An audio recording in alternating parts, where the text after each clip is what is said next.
This is, Carl, in the classic The Shining. And what's the question? Well, we might ask that afterwards. Okay, then.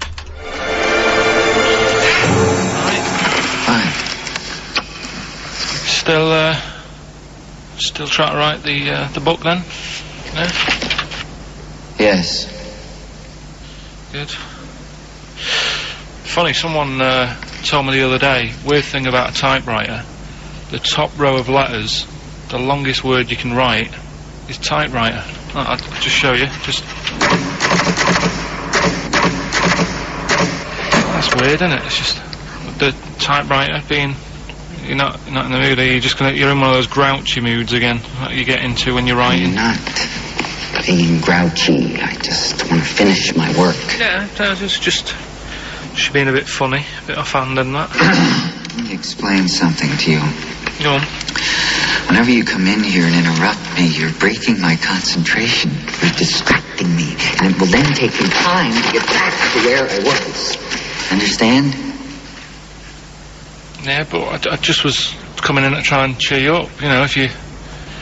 I mean, I'm full of ideas as well, you know, if you're having a problem coming up with stuff, got loads of stuff, loads of ideas you could write about. The other day I read about this airy Chinese kid. What do you want me to do about it? No, it's just that it could make a good book, do you know what I mean, sort of following round. That's swell. Well, I'd buy it, you know, but if you don't want to know, don't bother doing it, but... Do you know what I mean? Just airy Chinese kid, it's weird because they're not normally that airy over there. Yeah, this kid caked in it, but if you don't care... I wouldn't touch one hair on his goddamn little head. You won't have to touch any hair on his head, like I say, he's covered, leave the head alone if you want, touch his hands, he's totally covered in it, but... I love the little son of a bitch. Well, don't go that far, you haven't met him, but I can sort it out. I'd do anything for him. I don't think you'd expect that much, just take him to the barbers 3 or 4 times a week. You know, he's a good little kid. In fact, I'll do it. I think I'll write a book on him. Yeah? How do you think you can handle that? Yeah. You're not too busy, are you? Well, yeah, I'm pretty busy. I've got to sort out some monkey facts for the show this Saturday, but I reckon I can still... Why don't you start right now and get out of here? Alright. I will. If you're going to be like that. Couldn't borrow a pen, could I? See you later. There you go. Haunting stuff there. Karl Pilkington in The Shining. You know, in the film, Jack Nicholson goes crazy because the suggestion is he's maybe possessed by demons that maybe, are in the hotel. But, you know, if I was stranded in a desolate hotel, removed from all human contact with Karl, I'd go mental with an axe. Without being possessed by demons. That's more chilling to me, trying to get some work done and you keep wandering in. I'm trying to get Karl to spend a couple of days in the caravan with me. Just for the hell of it. And he won't. I've offered him money, won't I? I think it'd be a great laugh, wouldn't it, Karl? Oh yeah, great. That would be terrifying. No, I want to film it. I just want to film it. Like a little video diary. There's Karl there, he's just waking up. Well, if I was stranded in that would be like being... I may as well be with Freddy Krueger and Jason Voorhees. That's more scary. The thing is, Ricky doesn't mess you about as much as he messes me about. No, you see, you've given him an inch. You've given him an inch and he's taken a yard. 12:30 got in today. In 30 minutes between 12:30 and 1. The old bin lid on the head. He wanted to do that again. Yep. Squeezing my head, think he had a go at. And karate chop on the back of the neck. Yeah. All in 30 minutes. Yeah. Who else can say that? Who else can say that? Who else can say What do you mean? Anyway, have we got a question then? Yeah, to win a copy of, I'm so embarrassed to say it, The Shining on VHS is worth $5.99 and it will have already been watched by Karl Pilkington, probably not even rewound. Yeah, to win that. And a little bit of tripe and cow eels where it just slipped into his dinner. A barm cake outside. As he was reading the back of the box trying to figure out what was going on. The ingredients. What about this, right? Here's a question. I've got a question. No, go on. No, I want to hear Karl's first. Okay. No, it's about the film. Because when I was whizzing through it, I saw something, I thought, oh, that's good. The kid who's in it, he was writing something on the back of a door with lipstick. What was it? Well, that's a tricky question. I can't remember. Nor can I. Alright. So the kid in it was writing Is something that on the going to be back of the too door. hard for anyone? Let's see if. I mean, I wouldn't be surprised if there's somebody. Right, the phones are going, so it might be. Yeah, but this is email, isn't it? All right, ricky.gervais@xfm.co.uk. What was being scrawled on the back of a door by the little kid in The Shining? Be honest, if you know that, it means you've probably already got it and you've watched it about 8 times. Yeah. Fair enough, though. Alright. Bob Dylan. Oh. You're gonna make me lonesome when you go on XFM. Sorry, they're arguing. Steve and Carl But are he just goes, arguing "You've got to keep it about- slick." Do you know, can I just tell them what you're arguing about? Think of this, right? This is the argument. They're arguing whose fault it is why this show is rubbish. Think of that!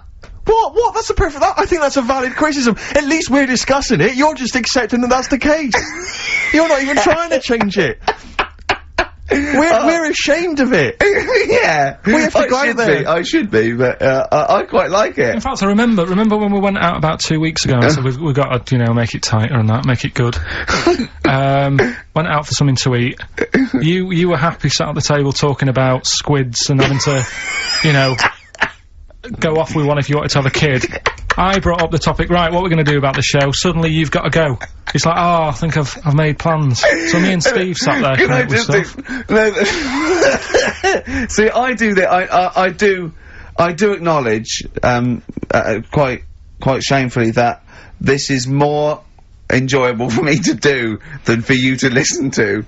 But it's like 2 hours sort of playtime for me. It's like, you know, the study period when you're meant to read a book, but you actually can't afford to run around and draw pictures. I think like this, even though I'm getting paid for this and I'm meant to be working, it's nice. It's cool, isn't it? Not for the listener. But for me. But the problem is, the only way we can improve this show, Carl, to be honest, the only way we can make this good is if the 3 of us resign. Yeah. And they replace it with someone else. Yeah, but Carl, you're getting flustered and you're getting stressed because you know, I don't know what I was saying. Answer the phones. You were letting them ring. You're still letting it ring.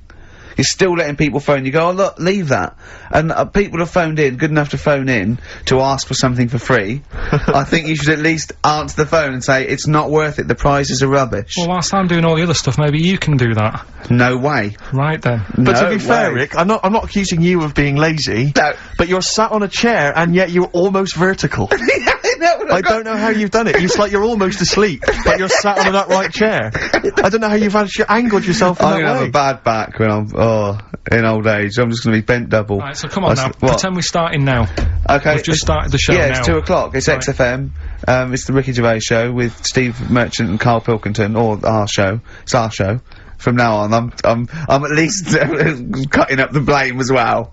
XFM 104.9. What do you want to know? Funny thing happened to me on the way here. Okay. Actually, it was about Wednesday or Thursday. I was walking along Charing Cross Road. I was on my way here actually to meet Carl for a drink, and this little fella came up to me. I think it was an overseas student. He's sort of like a student type, but he had an accent, and he came up to me and went, "Excuse me, are you one from the office?" And I went, yeah. He went, would you sign a script book of the office for me? I went, yep, by all means, yeah. He went, can you come to the bookshop? And I went, what, you haven't got it on you? He went, no, but if you come, I will buy one for you to sign. And I went, I can't really. He went, were you gonna pass one? I went, I'm not, no, I can't. He went, and he went like, he went, oh, I was just in Waterstones earlier, and I didn't go. I went, oh, sorry. He went, you could just, I went, I can't. He went, okay. I went, I'll sign something else. Have you got something else I can sign? He went, of course. And I signed a pamphlet or a brochure or something for him.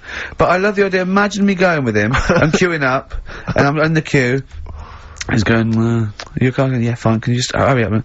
And he gets there, and his switch doesn't work, and he goes, can you lend me £10? Yeah. I mean, imagine that. I'm a little bit annoyed you didn't go with him, frankly, because that would have been a sale of our book, and I get a little cut from that. Well, behind him was Salman Rushdie. Going, can we hurry up? Because Yeah. I shouldn't be out. Yeah. I'm getting a lot of funny looks.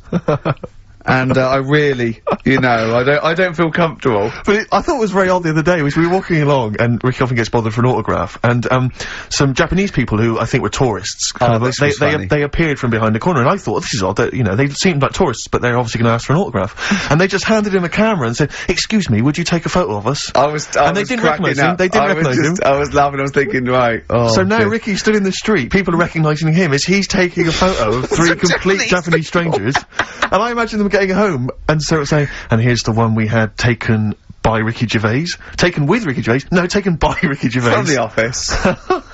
Isn't that brilliant? Would you come to the bookshop with me? The life of a minor celebrity. Not really.